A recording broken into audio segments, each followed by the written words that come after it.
नमस्कार किसान भाइयों, स्वागत है आपका चैनल एग्री आकाश पे। किसान भाइयों, आज की इस वीडियो में हम बरसात में मक्का की सफल खेती के बारे में जानने वाले हैं। इस वीडियो में आपको मक्का की खेती की संपूर्ण जानकारी मिलेगी, जैसे मक्का के लिए उपयुक्त मिट्टी, खेत की तैयारी, उन्नत किस्में, बीज दर और उपचार, बुआई का सही तरीका, खाद प्रबंधन, खरपतवार नियंत्रण, सिंचाई का सही तरीका।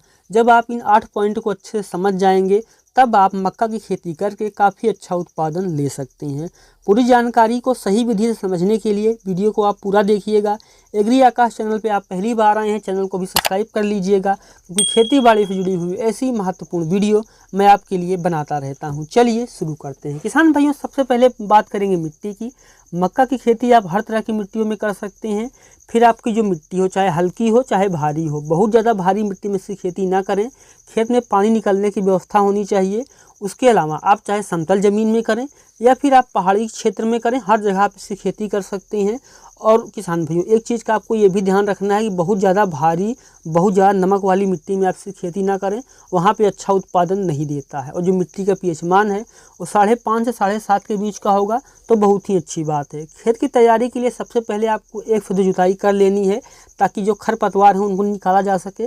और उसके बाद किसान भाइयों, उसमें आप 1 एकड़ में 150 से 200 कुंटल जो है वो आप गोबर की खाद डाल सकते हैं। अगर गोबर की खाद नहीं है आपके पास तो वर्मी कंपोस्ट या फिर आप चिकन मैन्योर ले सकते हैं। ध्यान रखें, जितनी आप प्राकृतिक खाद डालेंगे, अगर रासायनिक खाद की जो ज़रूरत है वो कम हो जाएगी और जो आपकी मिट्टी है उसका भी स्वास्थ्य अच्छा रहेगा। ये सारी खादों को डाल करके आप जुताई कर दिए। जब आपकी जो मिट्टी है वो भुरभुरी हो जाए तब आप उसमें 2 चीज़ कर सकते हैं। पहला, अगर आप बेड विधि से खेती करना चाहते हैं तब आप उसमें बेड बना लीजिए। एक बेड से जो दूसरे बेड की दूरी होगी वो 45 से 50 सेंटीमीटर होगी। और अगर आप समतल खेत में बुआई करना चाहते हैं तो आप इस तरह से भी इसकी बुआई कर सकते हैं। और अब हम बात करते हैं उन्नत किस्मों की। किसान भाइयों, जो हमारी पहली उन्नत किस्म है वो है सिजेंटा कंपनी की NK 6240+। ज़्यादा उत्पादन देने के लिए यह किस्म जानी जाती है। इसकी बुआई आप हर मिट्टी में कर सकते हैं। इसके जो भुट्टे होते हैं वो बड़े और लंबे होते हैं। इसके जो दाने होते हैं वो काफ़ी बड़े और पीले रंग के होते हैं। कीट और रोगों के प्रति यह जो किस्म है रोग प्रतिरोधी होती है, तो आप इस वैरायटी को लगा सकते हैं। जो हमारी दूसरी वैरायटी है वो है सिजेंटा की NK 30। इसको आप NK 30 भी कह सकते हैं। जो किस्म है ये बारिश के लिए काफ़ी उपयुक्त है। और इस वैरायटी को किसान भाई, ज़्यादातर किसान भाई चारे के लिए लगाते हैं, लेकिन आप इसकी खेती भुट्टे के लिए भी कर सकते हैं। इसकी जो सबसे खास बात मुझे लगी वो ये है कि इस किस्म में आपको सूखा सहने की जो क्षमता है वो अच्छी देखने को मिलती है। अगर आपके खेत में बारिश कम होती है तब आप इस वैरायटी को लगाइए, ये काफ़ी अच्छा उत्पादन आपको देगी। और अगर ज़्यादा पानी होता है फिर भी ये सह लेगी, तो सूखा भी सहने की क्षमता है और बारिश सहने की भी क्षमता है, तो ये किस्म आपके लिए काफ़ी ज़्यादा अच्छी हो सकती है।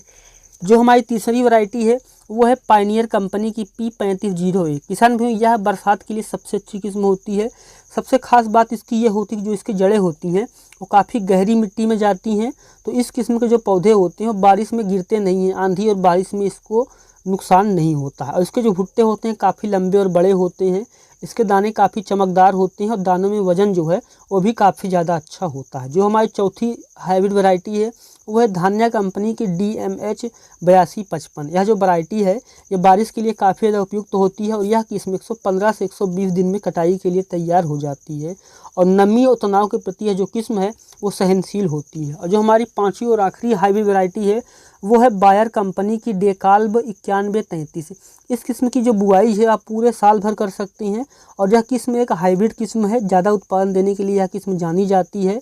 और इस किस्म को किसान भाइयों आप अच्छा उत्पादन लेने के लिए लगा सकते हैं। कीट और रोग के प्रति जो किस्म है वो रोग प्रतिरोधी भी होती है और अच्छा उत्पादन तो देती ही है। और अब हम बात करते हैं कि 1 एकड़ में कितना बीज लगेगा और बीज को उपचारित कैसे करें। किसान भाइयों, बीज कितना लगेगा ये इस बात पर निर्भर करता है कि आप कौन से समय में इसकी बुआई करने वाले हैं। अगर आप बरसात में इसकी बुआई करने वाले हैं तो बरसात के लिए किसान भाइयों आप 8 से 10 किलो प्रति एकड़ बीज लेकर के चलिए। 1 एकड़ में आपको 8 से 10 किलो बीज की ज़रूरत पड़ेगी। और आगे चल कर कोई समस्या न आए, बीमारी ना आए, उसके लिए हमें बीज को जो है वो उपचारित कर लेना चाहिए। किसान भाइयों, मक्का का जो बीज है उसको उपचारित करने के लिए आपको 1 किलो मक्का का बीज उपचारित करने के लिए 2 ग्राम कार्बेंडाजिम या फिर आप 2 ग्राम थीरम से इसको उपचारित कर लीजिए। और उसके बाद किसान भाइयों 15 से 20 मिनट आप इसको छाया में सुखा लीजिए, फिर आप इसकी बुआई करें। और अब हम बात करते हैं कि बुआई का सही तरीका क्या है। किसान भाइयों, बरसात में जो मक्का की खेती है, इसकी बुआई का जो सही समय होता है वो मई के आखिरी हफ्ते से लेकर के पूरे जून तक आप इसकी बुआई कर सकती हैं। ज़्यादा पैदावार के लिए किसान भाइयों आपको सही दूरी में बुआई करना बहुत ही ज़रूरी होता है, क्योंकि अगर आप बहुत नज़दीक पौधों को बुआई कर देंगे तो आपको आगे चल कर के जो उत्पादन है वो कम देखने को मिलेगा। तो आपको पौधे से जो पौधे की दूरी है, अगर आप इसको भुट्टे के लिए कर रहे हैं तो पौधे से पौधे की दूरी 20 सेंटीमीटर, लाइन से लाइन की दूरी 60 सेंटीमीटर रखें। लेकिन अगर आप चारे के लिए खेती कर रहे हैं तब आप पौधे से पौधे की दूरी 10 सेंटीमीटर और लाइन से लाइन की दूरी 30 सेंटीमीटर रख सकते हैं। मक्के की बुआई आप ट्रैक्टर से और सीड ड्रिल की सहायता से भी कर सकते हैं। बहुत सारे किसान भाई से खेती हाथ से भी करते हैं, बुआई करते हैं, तो आप वैसे भी कर सकते हैं।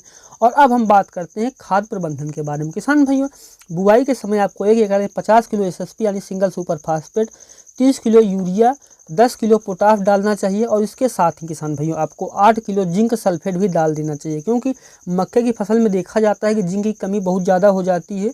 तो आपको शुरू में अगर देंगे तो पौधे को आगे चलिए कोई दिक्कत नहीं होगी। और बुआई के बाद किसान भाइयों जो पौधा है कि आपका जब छोटा हो और आप देखें कि इसमें सूक्ष्म पोषक तत्वों की कमी हो रही है, पौधा पीला हो रहा है, तो आप सूक्ष्म पोषक तत्व लेकर के उसको रेत में मिला करके डाल सकते हैं। ध्यान रखें, अगर आपको पता है कि आपके खेत में सूक्ष्म पोषक तत्वों की कमी होती है तो आप बुआई के समय भी दे सकते हैं।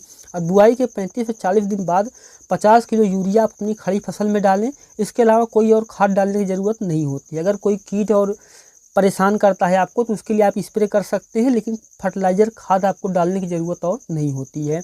और अब हम बात करते हैं खरपतवार नियंत्रण। किसान भाइयों, बरसात में चाहे मक्का हो या कोई सी फसल हो, अगर खरपतवार इसमें उग जाते हैं तो आपके लिए बड़ी समस्या पैदा कर देते हैं। अच्छा उत्पादन के लिए किसान भाइयों आपको 2 बार खरपतवार नियंत्रण जरूर करना चाहिए। जो पहला खरपतवार नियंत्रण है बुआई के 20 से 25 दिन के अंदर और दूसरा 40 से 45 दिन के अंदर कर लेना चाहिए।